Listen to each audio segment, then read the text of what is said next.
الحمد للہ رب العالمین، بسم اللہ الرحمن الرحیم۔ صحابہ کے ہنسنے پر حضور کی تنبیہ اور قبر کی یاد۔ نبی اکرم صلی اللہ علیہ وسلم ایک مرتبہ نماز کے لیے تشریف لائے تو ایک جماعت کو ہنستے دیکھا کہ وہ کھلا کر ہنس رہی ہے اور ہنسی کی وجہ سے دانت کھل رہے ہیں۔ حضور نے ارشاد فرمایا کہ اگر موت کو کثرت سے یاد کیا کرو تو جو حالت میں دیکھ رہا ہوں وہ پیدا نہ ہو، لہذا موت کو کثرت سے یاد کیا کرو۔ قبر پر کوئی دن ایسا نہیں گزرتا جس میں وہ یہ آواز نہ دیتی ہو کہ میں بیگانگی کا گھر ہوں، تنہائی کا گھر ہوں، مٹی کا گھر ہوں، کیڑوں کا گھر ہوں۔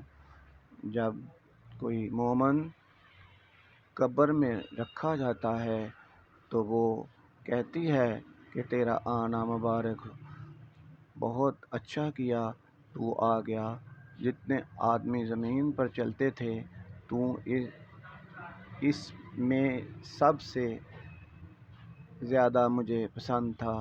آج جب تو میرے پاس آیا تو میرے بہترین سلوک کو دیکھے گا۔ اس کے بعد وہ قبر جہاں تک مردے کی نظریں پہنچ سکے وہاں تک وسیع ہو جاتی ہے اور ایک دروازہ اس میں جنت کا کھل جاتا ہے، جس سے وہاں کی ہوا اور خوشبوئیں اس کو آتی رہتی ہیں۔ اور جب کوئی بدکار قبر میں رکھا جاتا ہے تو وہ کہتی ہے کہ تیرا آنا مبارک، برا کیا جو تو آیا۔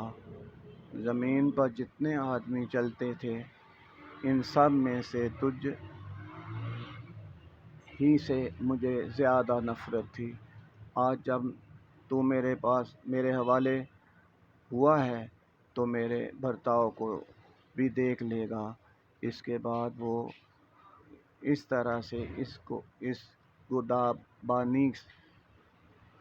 دباتی ہے کہ پسلیاں آپس میں ایک دوسرے میں گھس جاتی ہیں اور 70 اثروہ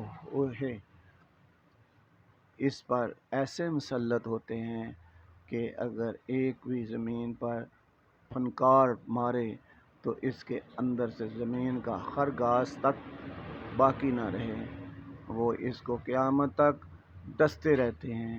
اس کے بعد حضور نے ارشاد فرمایا کہ قبر یا جنت کا ایک باغ ہے یا جہنم کا ایک گڑھا ہے۔ اللہ کا خوف بڑی ضروری اور اہم چیز ہے۔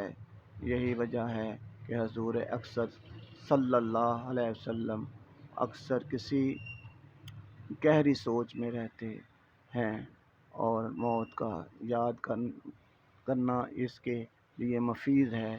اس لیے حضور اکثر صلی اللہ علیہ وسلم نے یہ نسخہ ارشاد فرمایا، کبھی کبھی موت کو یاد کرتے رہنا چاہیے، بہت ضروری ہے اور مفید ہے۔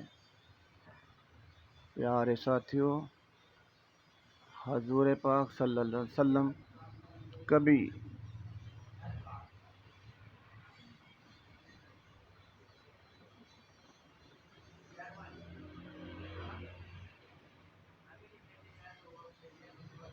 کہکا لگا کے نہیں ہنستے تھے، کبھی کبھی وہ مسکرا دیا کرتے تھے اور اکثر موت کو یاد کیا کرتے تھے۔ ہمیں بھی چاہیے کہ ہم کثرت سے موت کو یاد کیا کریں تاکہ ہمارے گناہوں میں کمی واقع ہو جائے اور اللہ کا خوف ہمارے دلوں میں پیدا ہو جائے۔ اللہ پاک آپ کا حامی و ناصر رہے، آمین یا رب العالمین۔ معزز ناظرین، اگر آپ کو میری یہ ویڈیو اچھی لگی ہے تو پلیز اس کو سبسکرائب کر دیں اور کمنٹس ضرور لکھ دیا کریں۔ شکریہ۔ آپ کی دعاؤں کا طلبگار۔